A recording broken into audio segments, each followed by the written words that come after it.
today I wanted to make a video that I'm so excited about, obviously.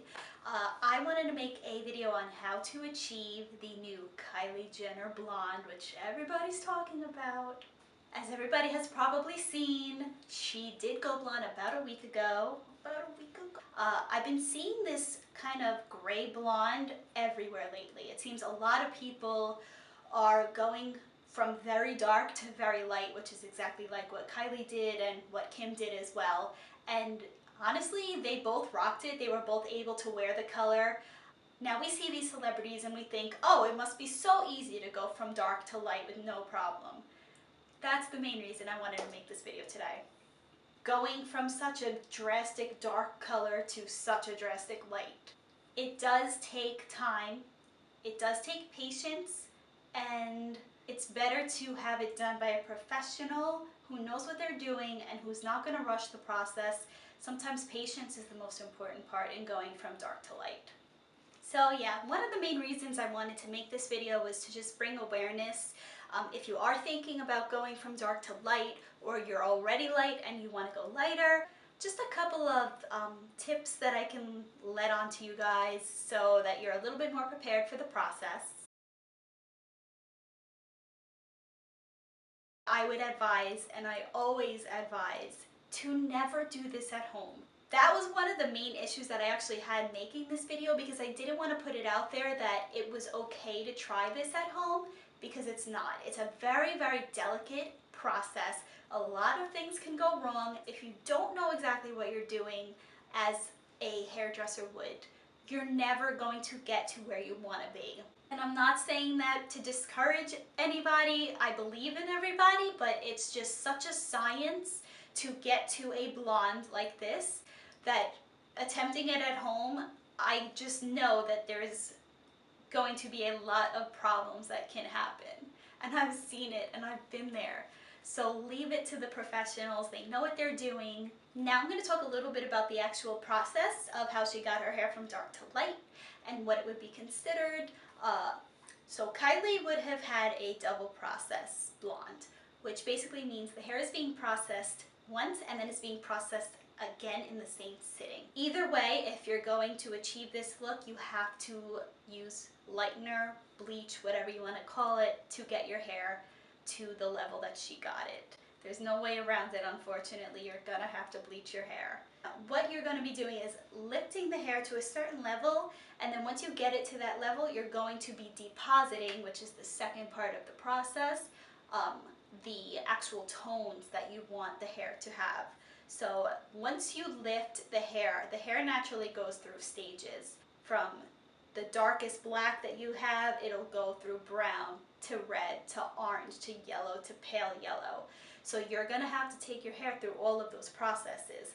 And as it lightens, it picks up yellow and brassiness, and it's just how the hair works. So by adding a toner at the end of the process, that's what's gonna achieve that gray, pale kind of beige look that she has. So yes, essentially you're lifting and then you're going to be depositing color. So let's talk about toning now, because toning is such an important part of this look. Rather than lifting it to get that white color that everybody's looking for, you don't have to fry the crap out of your hair. All you have to do is know how to tone the hair and formulate a color that you're looking for. So once the hair is lifted to a certain level, the toning is what's going to give you that white, that ashy, that Princess Elsa look that everybody's looking for. So now that I've talked about everything I wanted to bring up to you guys about going blonde, I don't know about you, but I am ready to show you guys how to get this Kylie Jenner look. So let's go. Okay, so today I am using V-Light Bleach by Matrix, and I'm starting out with 30 volume. And what I'm doing is I'm just making sure to hit my regrowth. I'm not going to overlap onto the bleach that's below. You can actually really clearly see that line of demarcation. So I'm only hitting the brown areas and being very, very careful once I get down to the lower area where the blonde does start.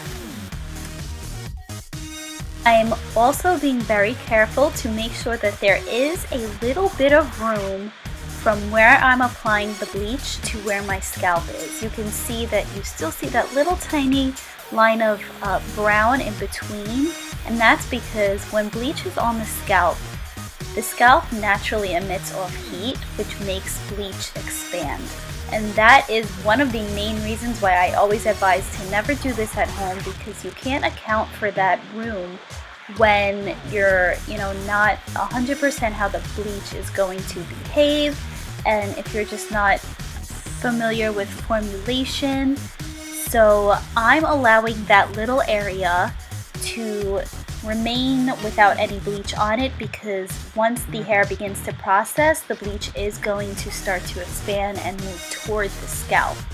So sometimes when you do see funny looking spots on blondes, that is what happens when the bleach bleeds, and that's what we're trying to avoid right here. Because like I said, bleach can be a very scary thing. So to avoid boring you guys, I decided to just fast forward, and you'll see that I'm applying the bleach to both sides of my scalp because bleach usually doesn't seep through to the other end.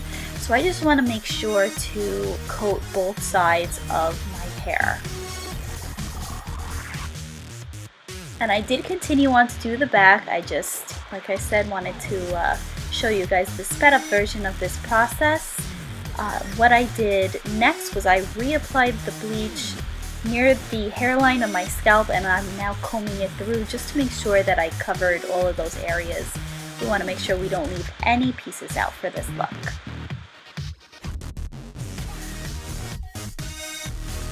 Okay, so now we're going to let that process, and once we're done, you can see that I let it lift to the lightest level possible without damaging the hair. And there was a lot of yellow, so this is where toning comes in. The toning is just going to eliminate all of that yellow that we did see in that last shot. So what I'm doing is I mixed 1/4 ounce of 916. I mixed 1/4 ounce of 789. And I'm going to go ahead and mix 1/2 ounce of 1081. Now Wella Color Touch is 1 to 2, so I'm going to double my formulation right here with the developer, and I'm going to go ahead and put in 2 ounces of developer. So that is why I wanted to make this video for you guys, to share with you the perfect Kylie Jenner toning formula. And what I did was I let this sit on my roots for 20 minutes, and then I pulled it through to the ends for the last 10. Proceeded to blow dry and make awkward faces at the camera. And there you go, the perfect Kylie Jenner blonde. Now from here, all you have to do is channel your inner Kylie and you are good to go. Thank you guys so much for watching, and if you have any questions, please comment below and let me know what you think. Thanks, bye!